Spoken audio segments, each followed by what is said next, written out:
Hi friends, Ayyanar துணையில் நாளைக்கு என்ன நடக்க போகுதுங்கிறத பார்க்கலாம். வாங்க வீடியோக்குள்ளே போகலாம். நம்ம சேனல் இன்னும் சப்ஸ்கிரைப் பண்ணாதவங்க சப்ஸ்கிரைப் பண்ணிக்கோங்க. பாண்டியனை பார்க்க வர்ற அவங்க லவர்கிட்ட பாண்டியன் என்ன பேசணும்னு தெரியாமல், ஏங்க எங்கள் வீட்டை ரொம்ப பிடிக்குமா அப்படின்னு சொல்லி அந்த பொண்ணு ஓகே பண்ணன உடனே, எங்கள் அண்ணனை கல்யாணம் பண்ணிக்கிறீங்களாங்க அப்படின்னு கேட்குறாங்க. அண்ணன் மேலே பாசம் இருக்கிறதுக்கா, அதுக்காக தான் லவ் பண்ணின பொண்ணையே அண்ணனுக்கு கல்யாணம் பண்ணி வைக்கலான்னு பாண்டியன் நினைக்கிறதெல்லாம் ரொம்ப தப்பு. அந்த பொண்ணோட மனசு எப்படி பாடுபட்டிருக்கு. அந்த பொண்ணு எதுவுமே பேசாமல் எந்திரிச்சு போயிட்டாங்க.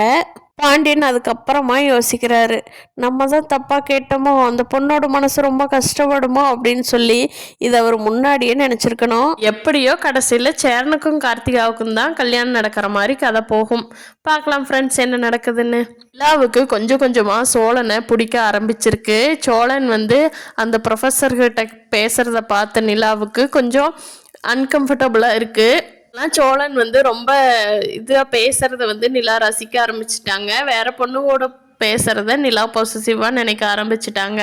இப்படியே போச்சுன்னா நிலா சோழனை லவ் பண்ண ஆரம்பித்து சோழன் வீட்லேயே இருக்க ஆரம்பிச்சிருவாங்க. அப்படி போனால் ரொம்ப நல்லாயிருக்கும்.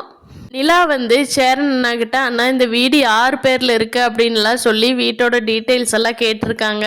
நிலா அடுத்த நடவடிக்கையாக அந்த அட்வொகேட் யாரையாவது பார்த்து இந்த வீடு சேரன் அவங்க ஃபேமிலிக்கு தான் சொந்தமாகணும் அப்படிங்கிற மாதிரி அட்வொகேட் பார்த்து கேஸ் எல்லாம் முடிச்சு நிலா தான் ரெடி பண்ண போகிறாங்க. அந்த வீடே நிலாவை தலையில் தூக்கி வச்சு கொண்டாட போகிறாங்க. நிலா கண்டிப்பாக சோழனோட ஒய்ஃபாக இந்த வீட்டில் தான் இருப்பாங்க. பார்க்கலாம் ஃப்ரெண்ட்ஸ், அடுத்தடுத்த எபிசோடில் என்ன நடக்க போகுதுன்னு. இந்த வீடியோ பிடிச்சிருந்தா லைக் பண்ணிக்கோங்க. தேங்க்யூ.